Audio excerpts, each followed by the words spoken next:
Salut tout le monde, on se retrouve aujourd'hui pour une nouvelle vidéo.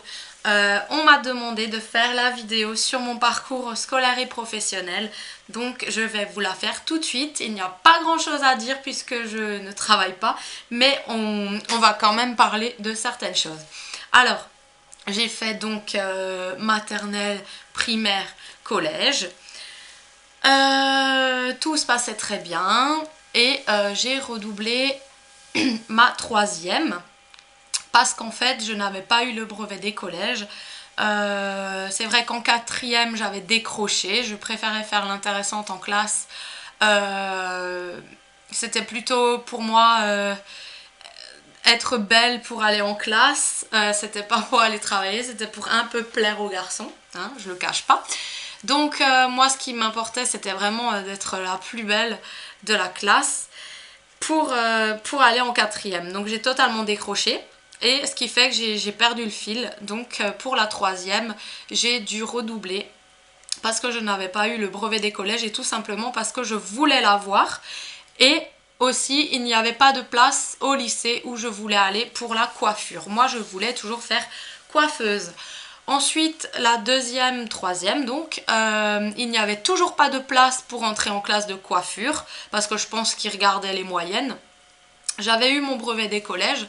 Et en attendant, on m'a foutu dans la vente. Ensuite, je suis allée au lycée à Célestat, à Schweizgut, pour la vente.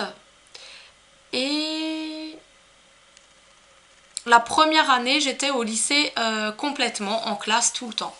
Et la deuxième, je voulais faire le BEP vente par correspondance.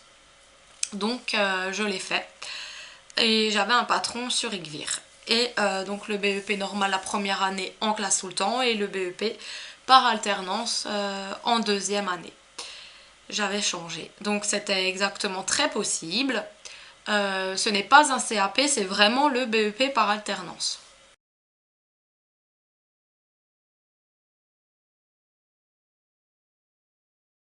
Ensuite j'ai décidé de faire les concours des Miss Célestat, Miss Carnaval, Miss Machin.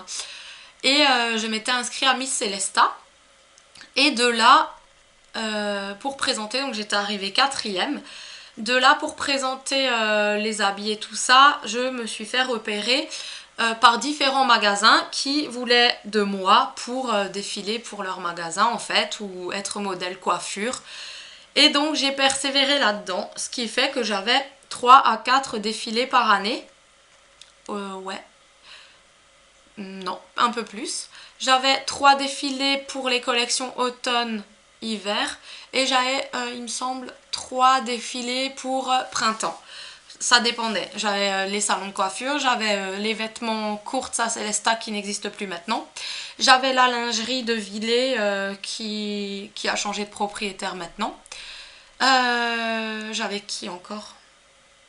J'avais les salons du mariage et Intersport, il me semble, Fil d'Art. Bref, j'étais un peu dans tous les magasins. Et ça se passait super bien. Je voulais persévérer là-dedans en fait, mais je n'osais pas encore quitter ma mi-papy, donc je voulais pas aller à Paris, continuer ça. Et puis, je peux vous montrer quelques photos. Je sais pas si on va bien les voir. Donc voilà, ça c'est quand je défilais.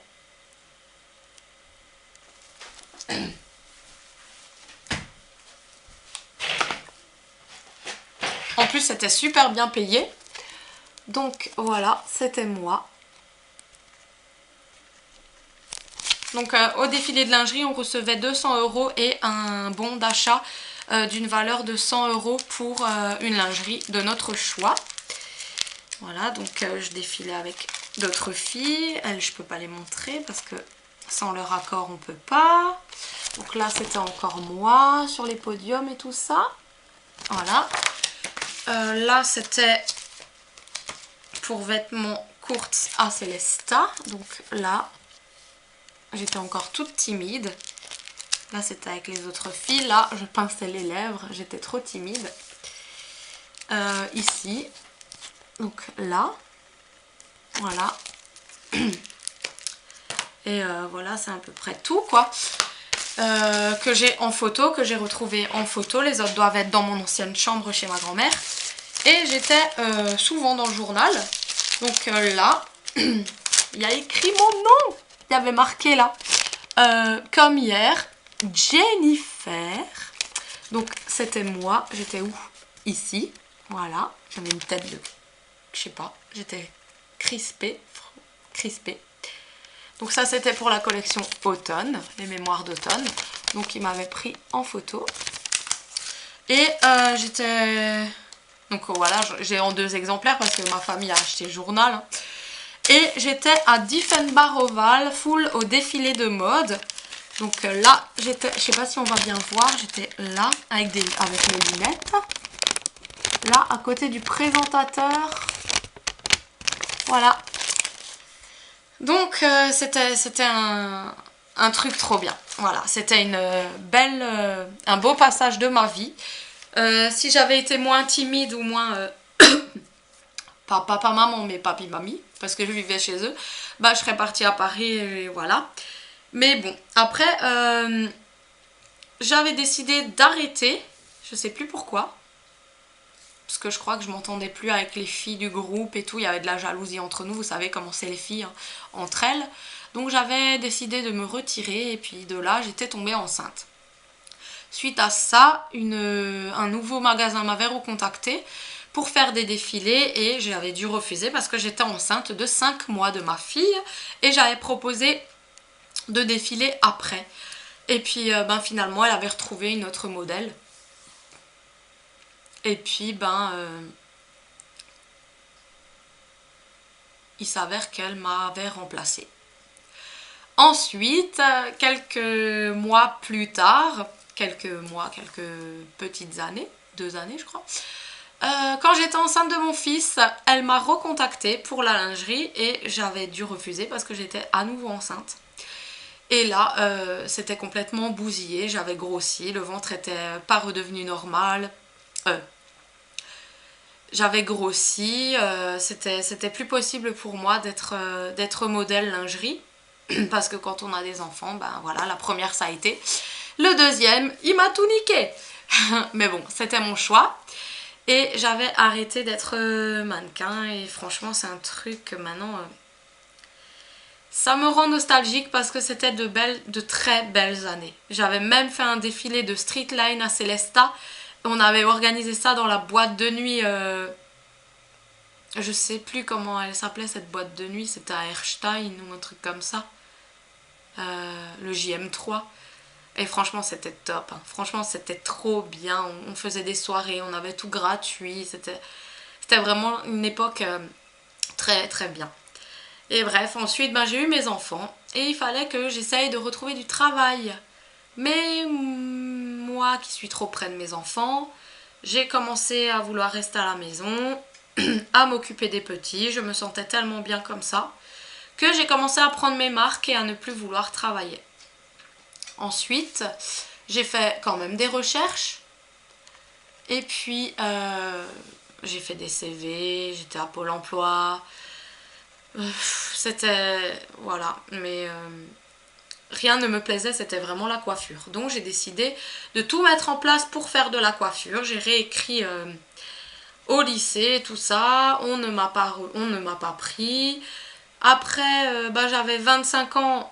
C'était jusqu'à 26 ans le CAP, qu'on pouvait faire un CAP.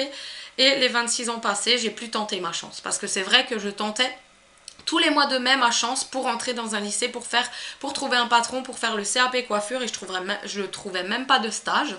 Donc j'allais tout le temps à la chambre des métiers chercher la liste pour la nouvelle année, qui allait me prendre et tout. J'écrivais franchement. Et je voulais absolument faire ce CAP coiffure, mais personne ne m'a donné ma chance. Un jour, donc, j'ai stagné, et je me suis dit, il faut que je fasse quelque chose de ma vie. Donc, je me suis bougé les fesses.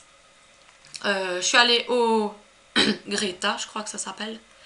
Et j'ai demandé si on pouvait m'aider pour que je rentre au lycée. Faire le bac pro commerce. Vu que j'avais déjà le BEP vente, je voulais continuer. J'avais vraiment le niveau pour. Mais en fait, parce qu'après, j'avais vraiment bien rattrapé. J'aimais bien le lycée, j'aimais bien. Donc, j'avais vraiment le niveau. J'avais 14 de moyenne. Et j'avais le niveau pour faire un bac, c'était bien. Donc, j'ai repris pas très longtemps, puisqu'après c'était problème financier. Ce n'était pas compté comme un stage, donc je ne touchais aucune rémunération, mais c'était compté comme un travail, donc je bloquais mes aides niveau CAF. Donc il fallait faire un choix.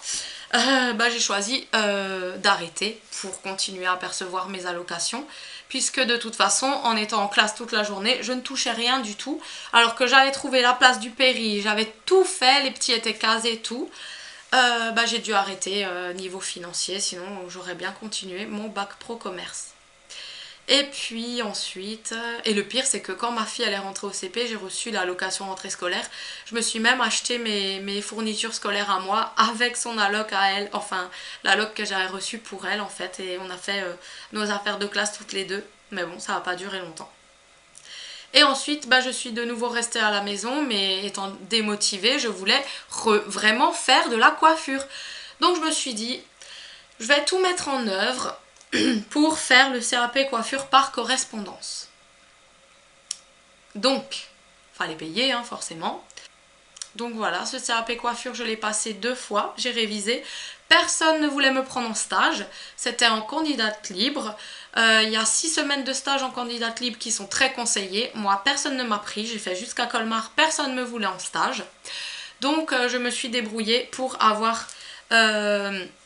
pour le faire toute seule en fait. Et la première fois, je l'ai loupé, il fallait aller à Strasbourg, je l'ai loupé de 0,75 points parce que j'ai raté la coupe homme. Et en fait, j'ai eu ma couleur, ma coupe femme, et je remercie mes modèles, franchement, mon papy et ma copine Ludivine qui est malheureusement décédée. Et puis la deuxième fois, j'avais juste besoin de passer la coupe homme puisque j'avais réussi la femme, j'avais réussi les écrits. Et la coupe homme, je l'ai légèrement foirée parce que j'aime pas couper les hommes. J'utilise la tondeuse sur mon fils et mon chéri, donc je ne coupe pas au ciseau et je n'ai pas la technique du fondu de nuque en fait. Je suis carrément bloquée sur ça, donc je ne sais pas faire un fondu. Et je n'ai jamais eu quelqu'un qui m'explique vraiment longtemps le geste et tout, et donc c'était pas tip top, mais en fait je l'ai pas raté à cause de ça. Le pire c'est que sur ma cape, sur la cape qu'on met au client en fait, vu que j'avais fait la couleur l'année d'avant, il y a une tache qui est tombée et je pensais pas être pénalisée pour ça. Il y avait une tache brune sur ma cape, en fait blanche, voilà. Donc il y avait écrit noir sur blanc, tache sur sa cape, moins 0 truc. Et puis moins 0,25 et je l'ai loupé. Encore parce que mon tablier, parce qu'il faut mettre un tablier noir, était un tout petit peu déchiré sur le côté. Et ça j'avais pas vu non plus. Et il y avait moins 0,25. Donc, je voulais absolument l'avoir. Donc, j'ai écrit à l'Académie de Strasbourg pour demander absolument de me donner les 0,50 points qui restaient juste pour avoir ce CAP. Il me manquait 0,50 points. Et en fait, ils ont dit que non, que c'était calculé, qu'ils ne pourraient plus revenir en arrière. Donc, que j'avais loupé de 0,50 points. Mon CAP coiffure que j'ai fait vraiment toute seule, sans aucun stage, sans aucune aide. Vraiment, j'ai fait ça toute seule. Je suis arrivée à avoir la note de 0,50 sur 10. Et j'ai loupé ce putain de CAP coiffure, ma passion, m'est passée 2 fois sous le nez. Donc maintenant, je pense plus le repasser. Ça m'a complètement démotivée, dégoûtée. De toute façon, je n'aurais plus la force de revoir tous les soirs parce que je bossais. Je bossais vraiment tous les soirs jusqu'à 23h minuit pour faire mes cours et tout ça. J'étais vraiment devenue sérieuse.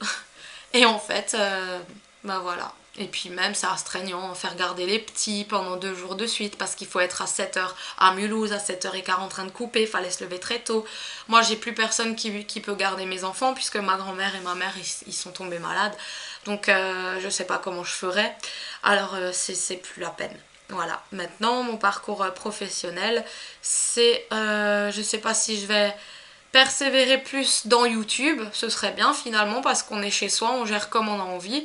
Mais j'ai besoin de contact avec les gens. Je voudrais être coiffeuse, esthéticienne, je veux du toucher ou alors même aller dans les maisons de retraite en fait, faire du bricolage avec les personnes âgées, 1 heure, leur apporter un petit truc comme ça. Voilà, ça me plairait, j'ai vraiment besoin de faire plaisir aux gens, de donner. Et voilà, je sais pas du tout. Donc là, c'est vaste. Je me laisse guider. J'ai encore les petits qui ont encore besoin de moi. Donc voilà. Après, c'est clair que quand tu fais un devis périscolaire et que si tu fais un mi-temps et que tu dois quand même les mettre et que tu perds tout, franchement, ça vaut pas le coup, hein. Ça vaut vraiment pas le coup parce que là, tu te mets encore plus dans la merde. Donc je préfère me dire je galère mais je ne travaille pas mais je sais au moins pourquoi fin du mois c'est dur, que de me dire je bosse, je vois pas grandir mes gamins, je fais rien avec eux et je stresse encore plus, et me dire fin du mois c'est quand même pareil, que même pire que si je travaillais pas. Donc finalement moi je suis très bien dans ma vie comme ça pour le moment. Je sais que j'ai mon papy, ma famille qui m'aide beaucoup niveau financier. Il y a mon chéri aussi qui est pas mal là. Donc pour le moment c'est comme ça, hein. Et puis voilà. Voilà pour mon parcours professionnel, scolaire et professionnel. Et si vous avez d'autres questions, mettez-moi-les en dessous et j'y répondrai avec plaisir. Voilà, donc je vous fais à toutes de très gros bisous et j'espère que ça vous aura éclairé sur mon parcours professionnel. Ciao!